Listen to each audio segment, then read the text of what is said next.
Hello everyone, आज के video में हम लोग डिस्कस करने वाले हैं जी मेंस का एक क्वेश्चन जो कि जी मेंस 2025 में आया हुआ क्वेश्चन है। और क्वेश्चन है sequence and series, that is AP का क्वेश्चन है ये। ओके, क्वेश्चन है the number of terms in end of an AP is even. Okay, ध्यान रखना कि नंबर ऑफ टर्म्स क्या है, इवन है।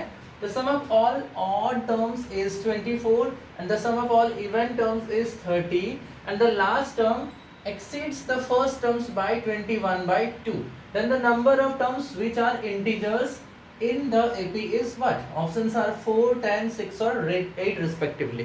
तो जल्दी से सॉल्व करते हैं। क्वेश्चन में गिवन क्या है कि total number of terms even है। टोटल नंबर टर्म्स अगर इवन नंबर्स है तो आधे टर्म्स हो जाएंगे ऑड और आधे टर्म्स हो जाएंगे इवन। जैसे एग्जांपल के लिए अगर मान लो आपके पास 10 टर्म है, 1 2 3 ऐसे करके 10 टर्म्स है, तो 5 टर्म्स ऑड हो जाएंगे और 5 टर्म्स इवन हो जाएंगे।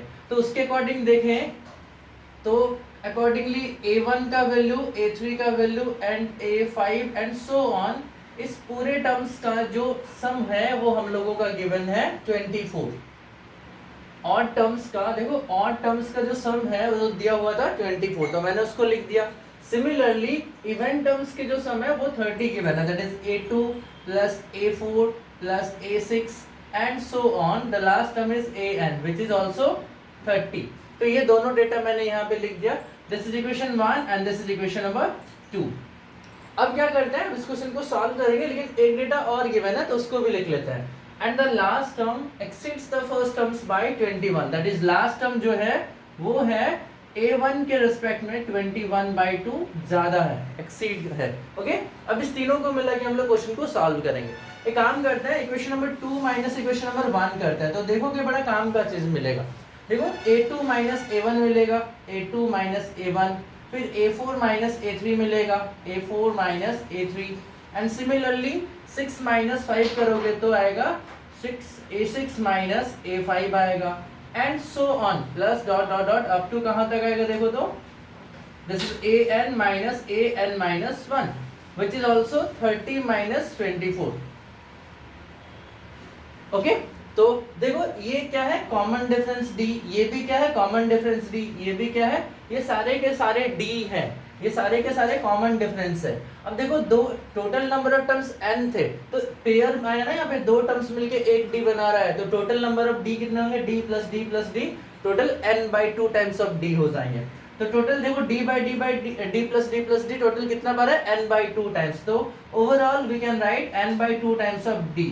ओके, और ये सॉल्व करोगे तो 30 माइनस 24 जो कि 6 होता है, और वी got the value of n into D is actually equals to 12। तो इसको हम लोग ये काम करते हैं, इक्वेशन नंबर देके साइड में रख लेते हैं, इक्वेशन नंबर 3। ये काम का इक्वेशन है जिसका यूज बाद में होने वाला n या फिर D निकालने के लिए। अब क्या करेंगे, हम लोग इस डेटा का यूज करेंगे और देखते हैं क्या होता है।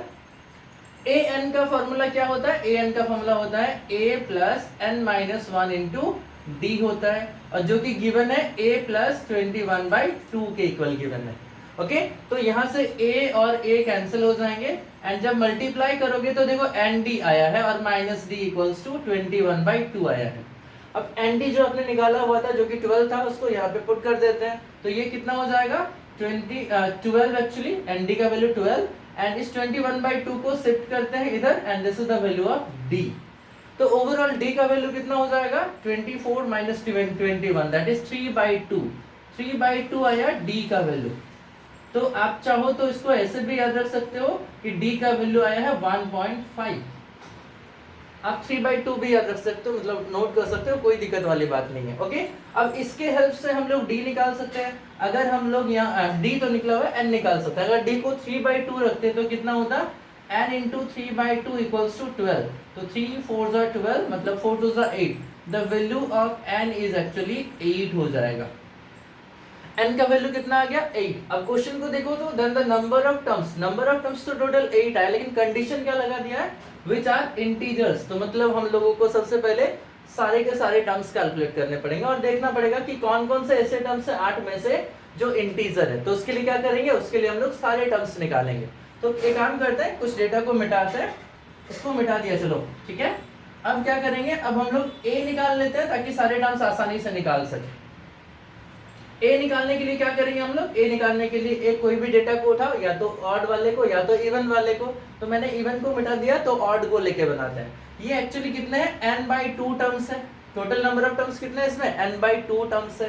ओके, और Sn का फॉर्मूला क्या होता है, Sn का फॉर्मूला होता है, चलो यहाँ पे लिख देते हैं, this is n/2 and 2a plus n-1 times of d। Okay, और नंबर ऑफ टर्म्स कितना है यहाँ पे 8 है। तो ओवरऑल देखा जाए तो a1 plus a3 plus a5 plus a7 आ जाएगा हम लोगों के पास, क्योंकि टोटल तो a8 तक ही था ना।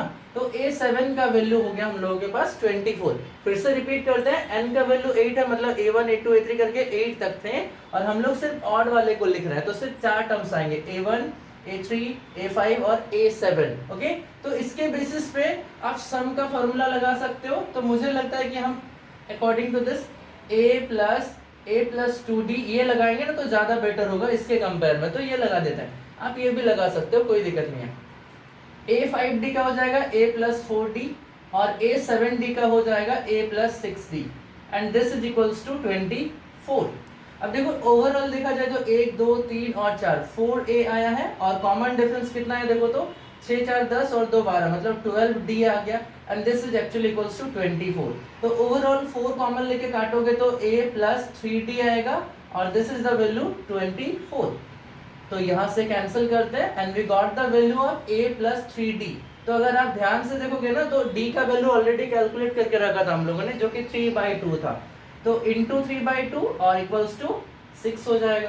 तो ओवरऑल a का वैल्यू हम लोगों को यहाँ से मिलेगा 6 माइनस 9/2। 6 माइनस 9/2 कितना होता है, 12 minus 9, that is a is also equals to 3/2। a का वैल्यू भी कितना मिल गया हम लोगों को, 3/2। तो ये वाला पार्ट आप नोट करो, हम मिटाते हैं और आगे का सॉल्व करते हैं। बस थोड़ा सा और है, तो क्या करें, इसको मिटाते हैं फिलहाल। ओके, अब लास्ट लाइन देखो, a का वैल्यू हम लोगों के पास गिवन है a1 का एक्चुअली 3/2, तो we have the value a1 is 3/2। एक काम करते हैं, इसको पॉइंट में लिख लेते हैं, 1.5 कर देते हैं। अब a2 का वैल्यू कैसे निकालोगे, a2 में d का a प्लस d होता है, तो 1.5 और d का वैल्यू भी 1.5 है, दैट इज 3 आ जाएगा। और अगर आप d ऐड करते जाओगे ना तो a3 a4 a5 निकल जाएगा।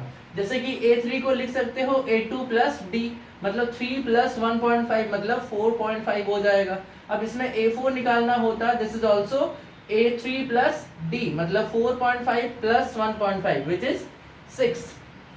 सिमिलरली a7 कितना हो जाएगा, सॉरी a5 कितना हो जाएगा, a5 हो जाएगा a4 plus d, a4 plus d मतलब 6 plus 1.5 that is 7.5, and a6 हो जाएगा a5 plus d, that is 7.5 plus 1.5 which 9, a7 is a6 plus d which is 10.5, and the last element is a8 जो कि है a7 plus d। तो 10.5 में 1.5 add करोगे तो हम लोगों को फाइनली मिलेगा 12।